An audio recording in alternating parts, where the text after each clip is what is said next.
Hello मित्रों, good morning. आप सबका स्वागत है हमारे यूट्यूब चैनल योग अध्यात्म की सत्संगति।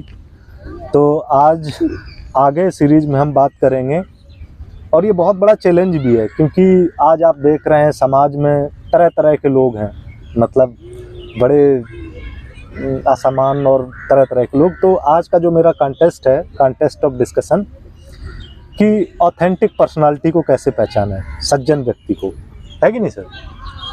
तो सर श्री रामचरितमानस ही कोट करेंगे कि कैसे पहचाना जाए इन लोगों को। जी सर। श्रेष्ठ जन को पहचानने की ज़रूरत नहीं होता है, वो अपने आप लोग पहचान लेते हैं। आपको ये ज़रूरत नहीं पड़ेगी कि कोई श्रेष्ठ जन हो उसको पहचाने, अपने आप लोग पहचानते हैं। जैसे मिथिला में भगवान राम जब आए तो वहाँ सब लोग खड़े हो गए, उनको बताना नहीं पड़ा कि मैं श्रेष्ठ हूँ। बाबा तुलसी ने इसको लिखा, उठे सकल जब रघुपति आए। जब रघुपति भगवान आए हैं तो सब लोग अपने आप खड़े हो गए। तो श्रेष्ठ बनने के लिए ऐसा नहीं है कि बहुत अच्छे कपड़े आप पहन लिए तो श्रेष्ठ हो गए। श्रेष्ठ बनने के लिए विचार अच्छा होना चाहिए, आचार अच्छा होना चाहिए, तीसरा आहार अच्छा होना चाहिए, चौथा नंबर में विहार अच्छा होना चाहिए। विहार का मतलब ये हो गया कि आप जहाँ जा रहे हैं वो जगह अच्छा हो। आहार का मतलब हो गया जो आप भोजन ग्रहण कर रहे हैं वो भोजन अच्छा हो। विचार अच्छा होना चाहिए, व्यवहार अच्छा होना चाहिए, तभी आप श्रेष्ठ बनेंगे। और जब उनको देखे, भगवान राम को सब लोग देखे, तो जनक जी वहाँ पधारे हैं विश्वामित्र जी को लेने के लिए। जब पता चला, समाचार मिथिलापति पाए, जैसे उनको पता चला कि विश्वामित्र जी आए हैं, विश्वामित्र महामुनि आए, समाचार मिथिलापति पाए, जैसे सुने वहाँ से दौड़ के चल दिए। विश्वामित्र जी को खबर करने की जरूरत नहीं पड़ा, जैसे सुने वैसे वहाँ से चल दिए। श्रेष्ठ जन को बताने की जरूरत नहीं पड़े, बिना बताए अगर लोग पहचान लें तो समझिए कि आप श्रेष्ठ हैं। मतलब आप कैसे कार्य, आप कैसे संस्कार, आप वो इस लेवल को। कार्य से बड़ी संस्कार होती है। अच्छा, संस्कार। कार्य से मतलब नहीं है, संस्कार से मतलब है।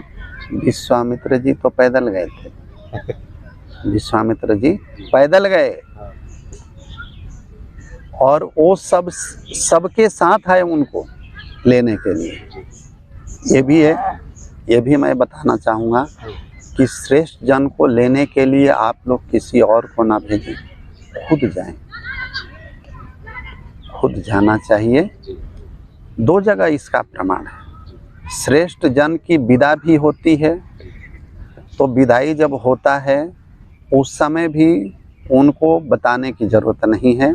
जैसे विश्वामित्र जी जब अयोध्या पहुँचे विवाह के बाद, तो जब जाने लगे चक्रवर्ती जी से जब विदा मांगे, चक्रवर्ती जी का मतलब दशरथ जी से विदा मांगे, तो वहाँ पर उनका देखिए विदाई कैसे होता है। जो राजा थे वो अपने पुत्र के साथ, पत्नी के साथ और खुद स्वयं वहाँ खड़े हो गए और जब जाने के लिए कहे तो यही बताए कि नाथ सकल संपदा तुम्हारी, मैं सेवक समेत सुत नारी। नाथ सकल संपदा तुम्हारी, हे नाथ सब कुछ आपका है, अब मैं तो सेवक हूँ, मैं सेवक समेत सुत नारी। देखिए यहाँ पर चक्रवर्ती जी मर्यादा रखें, मर्यादा ये रखे कि जहाँ तक उनका अधिकार था वहीं बताए, जहाँ तक उनका अधिकार था। मैं सेवक समेत सुत नारी, ये बहुओं को लेकर खड़े नहीं हुए थे। चक्रवर्ती जी जो खड़ा हुए, नाथ सकल संपदा तुम्हारी, मैं सेवक समेत सुत नारी, पुत्रों को लेकर खड़ा हुए। तो इससे समाज को एक और भी संदेश जाना चाहिए कि बहुओं पर ससुर का अधिकार नहीं होता है बोलने का। बेशक सासू माँ कुछ कह सकती हैं, लेकिन ससुर जी को नहीं बोलना चाहिए। मैं नहीं कह रहा हूँ, रामचरितमानस में इसका वर्णन आया। साथ संगत। हाँ, और कहना भी हो तो ऐसे बोलिए जैसे कि चक्रवर्ती जी बोले। चक्रवर्ती जी क्या बोले, ये बताए कि बधू लरिकन पर घर आई, राखों नैन पलक की नाई। ऐसे बोले कि ये दूसरे के घर से आई हैं, इनको ऐसे रखो जैसे आंखों को पलके रखते हैं। वाह सर, अति सुंदर, बहुत। ऐसे रखो इनका। देखिए ये मर्यादा है। श्रेष्ठ जन कहीं भी, और विश्वामित्र जी जब जाने लगे तो वो ये भी बताए कि आप कुछ मांग लीजिए। तो देखिए अगर मांगना है तो श्रेष्ठ जन को ये मांगिए कि वो आपके पास बार बार आते रहें। मांगना है तो यही मांग लीजिए। कुछ लोग कहते हैं कि धन मिल जाए।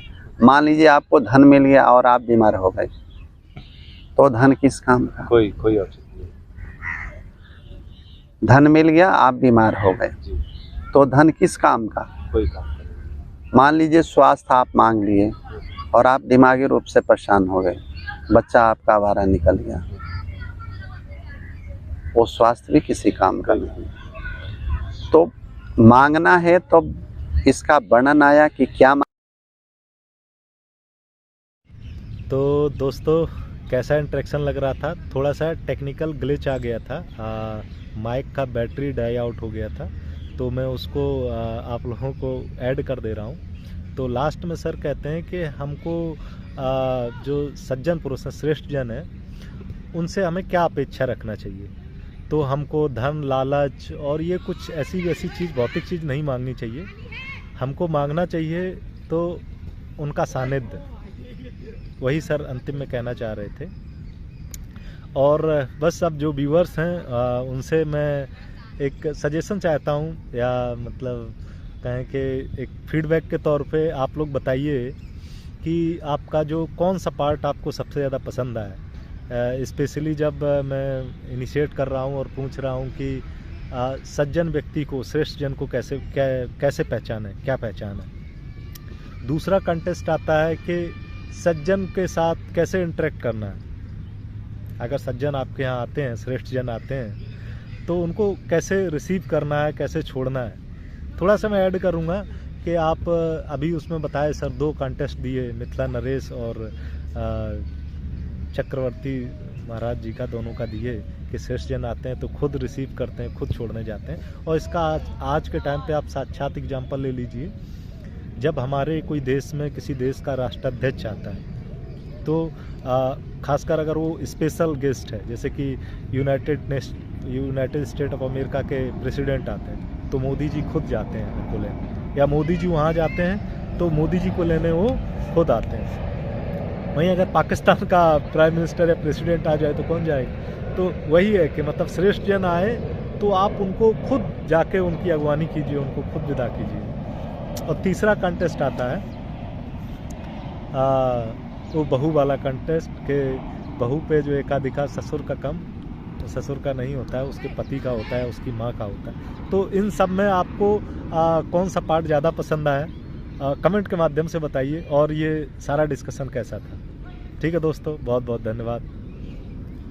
यस दोस्तों, यदि आप पसंद आए तो मत भूलना मेरे चैनल को सब्सक्राइब करिए, और अगर पॉसिबल हो अच्छा लगे तो लोगों के साथ शेयर भी करिए। ठीक है दोस्तों, बहुत बहुत धन्यवाद।